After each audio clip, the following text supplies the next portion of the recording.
Alright guys, welcome back to Vincent Kane's non-review review. Spoiler warning, I'm about to discuss some plot points of Fantastic Four First Step, so if you haven't seen it yet, maybe come back to this after you've watched the movie. You've been warned.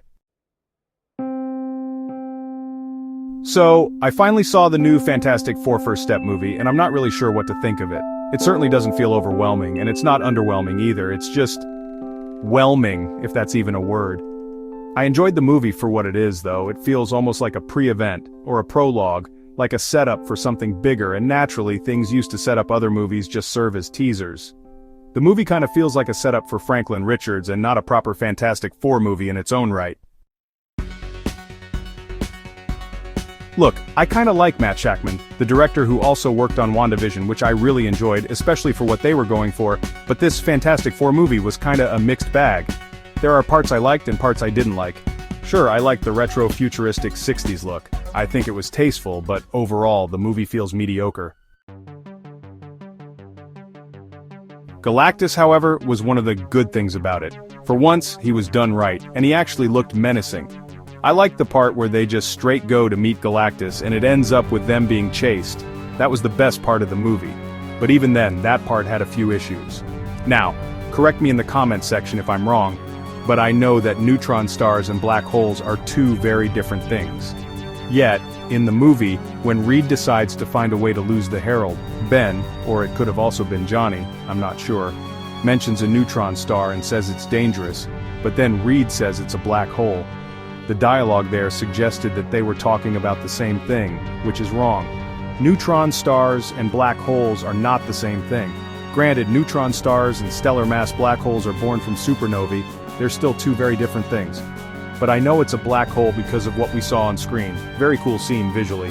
And so the Herald was pulled into this black hole, and then the next scene she's already standing before Galactus like she easily escaped the black hole. Okay I guess. And she could also survive a river of lava, despite being separated from her board. Okay I guess. I thought she needed to be in contact with the board in order to have that invulnerability, but, doesn't seem to work that way. And the end action sequence was just okay. Reed Richards barely stretched in this movie, and like, why would Galactus stretching a guy whose literal superpower is stretching cause him pain? And yet somehow, this movie had multiple screenwriters. Look, I love Sue Storm, I really think Vanessa Kirby is cool, but her using her energy shield powers to push Galactus was a bit of a stretch, especially considering how long it took for her to push Galactus back. But then again, that can be explained by the adrenaline rush of a mother needing to save her child, and the fact that she died after that. Now as I said, this movie feels like a setup or teaser for Franklin Richards, especially for him to appear in Secret Wars to resolve the conflict with the Beyonder, one of the most powerful villains of the Marvel Comics. Franklin Richards could also be responsible for resetting the whole current Marvel multiverse with his Reed Richards, his father, due to his reality warping abilities. I've talked about this in my previous videos breaking down the trailers when they first came out. So we do have an exciting future ahead of us regarding Avengers Doomsday and Avengers Secret Wars, but this movie, Fantastic Four First Step, feels like set up to that. Thus, it just seems a bit lackluster, just a bit. In the end, I give it a good 6.5 over 10.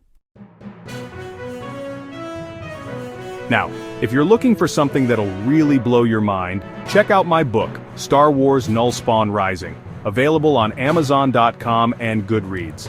It's like Star Wars if it was Jujutsu Kaisen, Demon Slayer, and Bleach all combined, with villains more powerful than Darth Bane, Darth Plagueis, and Darth Nihilus combined. Then check Star Wars Nullspawn Rising by Vincent Kane on Amazon.com and Goodreads. Thanks for watching, and I'll see you in the next one.